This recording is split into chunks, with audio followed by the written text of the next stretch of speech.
बाबा और एक संबंध ज्ञान के आधार पर संबंध जोड़ते हैं एक चीज, और दूसरा एक है संबंध के आधार पर ज्ञान को स्वीकार करते हैं। इन दोनों में कौन सा अच्छा लगता है? ज्ञान स्वीकार तब किया जाएगा जो देह के संबंधों में जुटा हुआ है, वो ज्ञान उसके लिए कहा जाएगा उसने ज्ञान स्वीकार किया। और जहाँ ज्ञानी है उसको ज्ञान मिला हुआ है कि हम आत्मा हैं, हमारा बाप सुप्रीम सोल आत्मा है, तो परिवार ही सब बदल जाता है, हमारा संबंध ही बदल गया। हमारे संबंध थोड़े रह गए, बाप और आत्मा, आत्मा भाई भाई बच्चे, दूसरा कोई संबंध नहीं। ये हमारे परिवार की पहली इकाई है।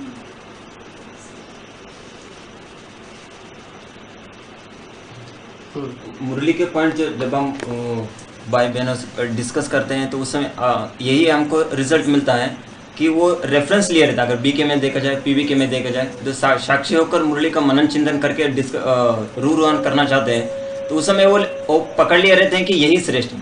कुछ आत्मा ब्रह्म भाव को ही प्रजापिता मान लिए रहते हैं, कुछ आत्मा इन्हीं को कुछ और को श्रेष्ठ मान लिए रहते हैं। मुरली में क्या बोला है, हमारी मुरली लाठी है, वही मुरली क्या कहती है, मुरली में हर तरह की क्लैरिफिकेशन दी है। वही तो है बाबा, जो अभी दो स्टेज हो गया। मुरली के आधार पर मान लिया कि यही श्रेष्ठ है, और कुछ आत्मा है नहीं, हमें मान लिया कि संबंध जोड़ दिया है, इसलिए हम ये मानते हैं कि यही किसके साथ संबंध जोड़ लिया, किसी के साथ जो किसी, ये भी कोई बात है, किसी के साथ संबंध जोड़ लिया, भैंसे के साथ संबंध जोड़ लिया, गेड़े के साथ संबंध जोड़ लिया, तो कोई बात हुई? अभी किस तरह कहा जाए कि कौन भैंस है, कौन असली प्रजापिता है?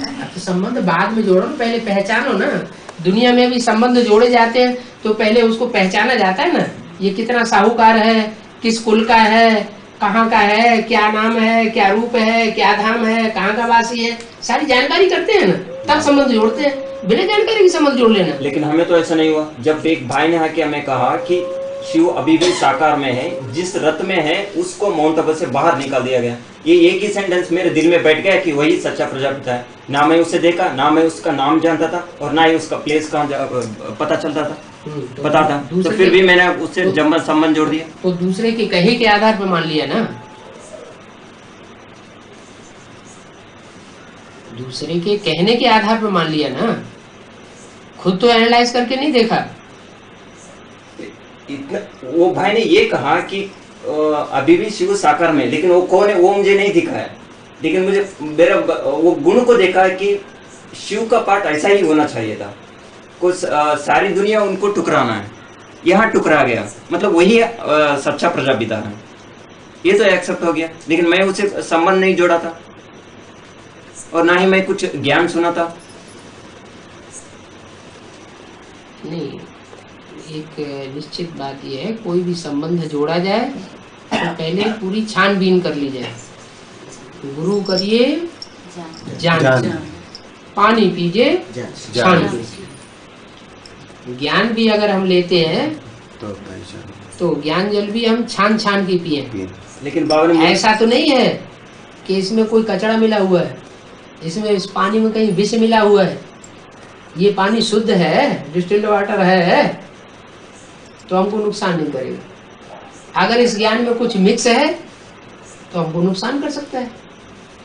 तो ऐसे ही किसी ने सुना दिया और हमने स्वीकार कर लिया, वो ठीक नहीं है। कि सुनाया किसने वो बात नहीं है, लेकिन जो सुनाया वो सेंटेंस पर दिल को लग गया कि यही सच्चा शिव। बाबा कहते हैं मैं आकर के जब ज्ञान सुनाता हूँ रूबरू, तब सदगति होती है। मैं आकर के नॉलेज देता हूँ तब सच्चा ज्ञान मिलता है। किसी व्यक्ति से सच्चा ज्ञान नहीं मिलता। ज्ञान एक ज्ञानदाता से आता है, उसकी सदगति होती है। मनुष्य को ज्ञान सुनाता है, उससे सदगति नहीं होती। इसलिए भक्ति मार्ग में भी कहते हैं सनमुख होय जीव मोहि जबहि, जन्म कोटि अघ नासहि तबहि। माना जब तक मेरे सन्मुख को कोई नहीं होता है तब तक उसके पाप नष्ट नहीं होते। जब मेरे सन्मुख हो जाता है तो अनेक जन्म के पाप उसके नष्ट हो जाते हैं।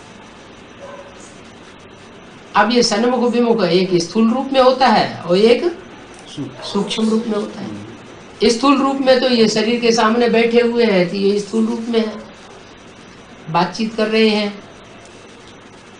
ठीक है, दिखाई पड़ रहे हैं। लेकिन अंदर क्या भरा पड़ा है, अंदर कितने कितने संशय भरे पड़े हैं, वो अंदरूनी बात है। तो अंदर से भी जो सन्मुख है वो ही सन्मुख है। अंदर से सन्मुख हो जाए, विमुख न हो, मन से, वचन से, कर्म से मनमना भव हो जाए। दूसरे शब्दों में जो बाप का संकल्प वो ही बच्चे का संकल्प हो जाए तो उसके पाप सब भस्म हो गए। तो ऐसा होता नहीं ना, घड़ी घड़ी निश्चय निश्चय आता रहता है।